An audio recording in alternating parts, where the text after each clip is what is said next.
What's more important, a strong mind or a strong body? Making these mental health videos, I contemplate on which one's more important. And I ask myself, is it a strong mind or is it a strong body that you should focus on? And I know they're both equally important, and they both have a lot of impact on you. But which one's more important? Which one should you focus on first? Is it a strong body that makes a strong mind, or a strong mind that makes a strong body? And I know it can go either way. If your body is strong, it hardens your mind. It puts you in the right place, right mindset. If you have a strong mind, your whole body's in sync. Your whole body is working together. But I think I get the question often, how are you a cop with so much trauma? How are you a cop with, so much adversity, having PTSD, going through depression, having anxiety, stuff like that? And I truly believe that the fact that I've always placed an emphasis on both strong mind and strong body. I've gone through therapy. I do meditation. I take cold showers. I eat right.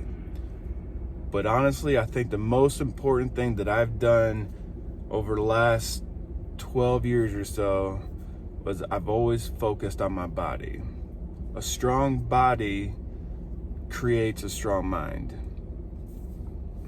Thomas Jefferson said, a strong body makes the mind strong. And I believe that. And the reason why is because, and I've noticed it in my life,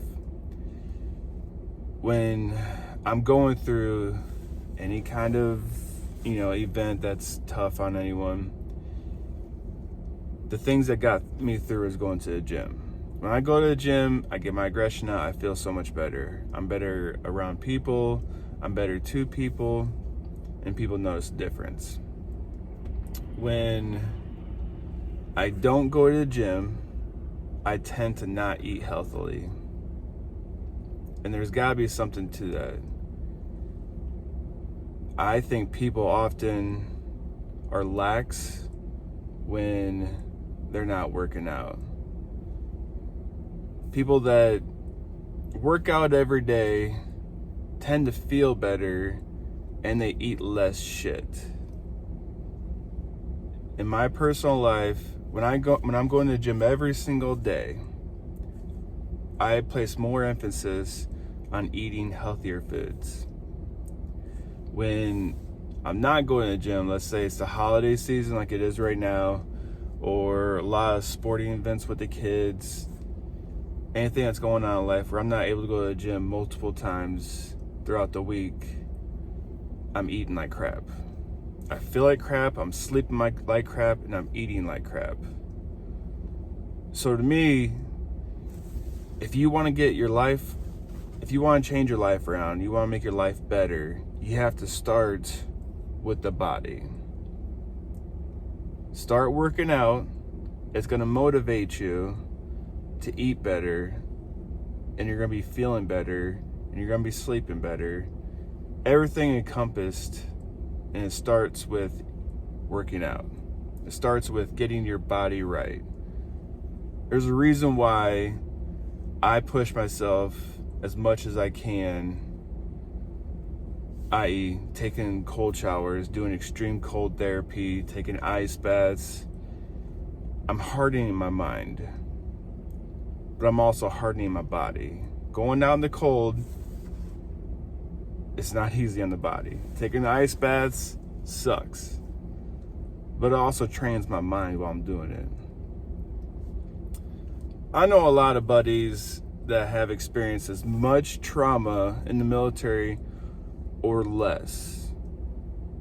And these same people never place an emphasis on working out, going to the gym, running, physical fitness all around. And they suffer through their lives much more than I do. They have more severe panic attacks, more severe night terrors, PTSD, whatever it is. And it's because they're not taking care of themselves. And the first step of taking care of yourself is your body. I'm able to be a cop right now because I've always worked out.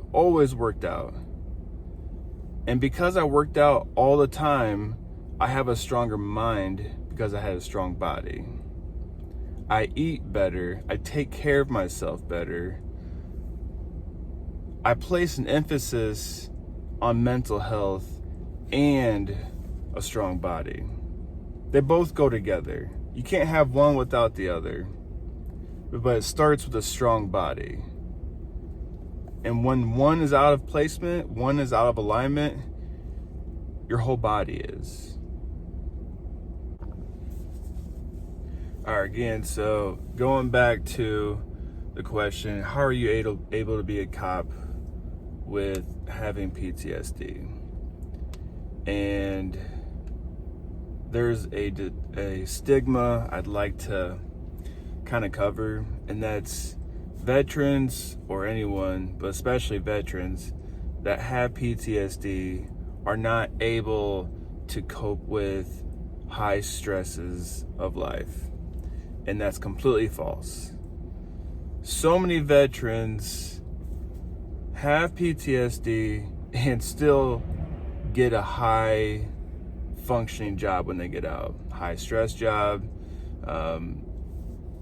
and they are able to do it just fine. Probably better than most civilians, actually, because they're used to a high stress in the military. They perform at a higher level in the civilian world. The same thing as a cop. As a cop, you have to take psychological testing. You have to go through interviews, stuff like that, where they're asking questions about that stuff. But also a very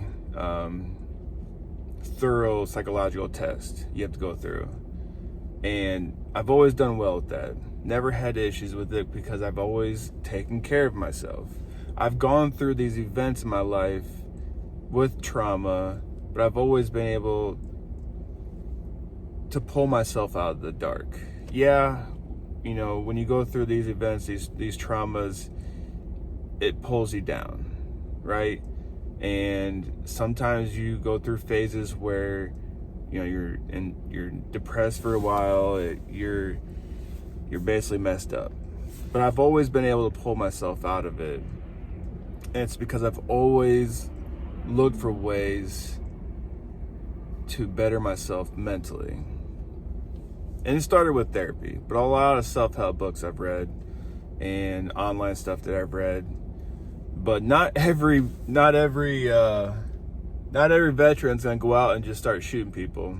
Actually, it's extremely rare that happens. Veterans are more likely to protect people than they are to hurt people. And so when I hear, you know, are you gonna shoot the place up, or, you know, people are worried about that, not around me. People that know me have zero concern for that. It's people that don't know me, and they know that I have a past of being in special forces and obviously exposed to a lot of stuff that most people are not exposed to, that I'm gonna have some sort of PTSD. Those people that don't know me, they think I have issues that I can't control. But it's because I've gone through those issues and I've gone through the steps to help myself that I'm able to control it. We don't have the urge to grab a gun, just start shooting people. It's extremely rare that a veteran would ever do that. Actually, the most common people that are gonna shoot up a place or, you know, shoot someone, it's people that don't know how to handle the stress when it comes. They've never faced adversity before, and the only outcome they see is taking someone else's life. Especially boys nowadays. And I want to call them men because men can handle it a lot better than these boys nowadays. And that's how you get your active school shooters or active shooters. And you always notice that, you know, there's a lot going on in their life and they never dealt with anything like that before. A lot of bullying, stuff like that.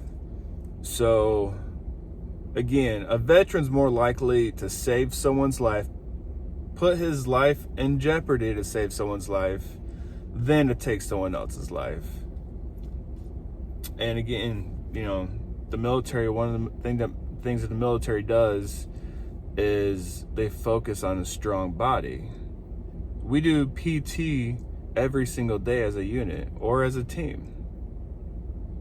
Because the military knows if you're not in good shape, you're not in good shape with their body, you're not going to be in good shape with their mind. So again, we're doing PT every single day, and we might have these issues, but we deal with them a lot better than the people in the civilian world, where they're not working out. They're eating like shit, watching TV, feeling sorry for themselves, and not doing anything about their traumas. So that's just one. I mean, you can ask me any question you want about this stuff, but at the end of the day, I truly believe the only way to fix this stuff is by hitting the gym every single day. And if not every day, almost every day. I do calisthenics first thing when I wake up. 15 minutes every single day without missing it.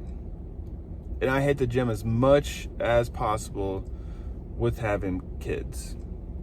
So don't be using it as an excuse.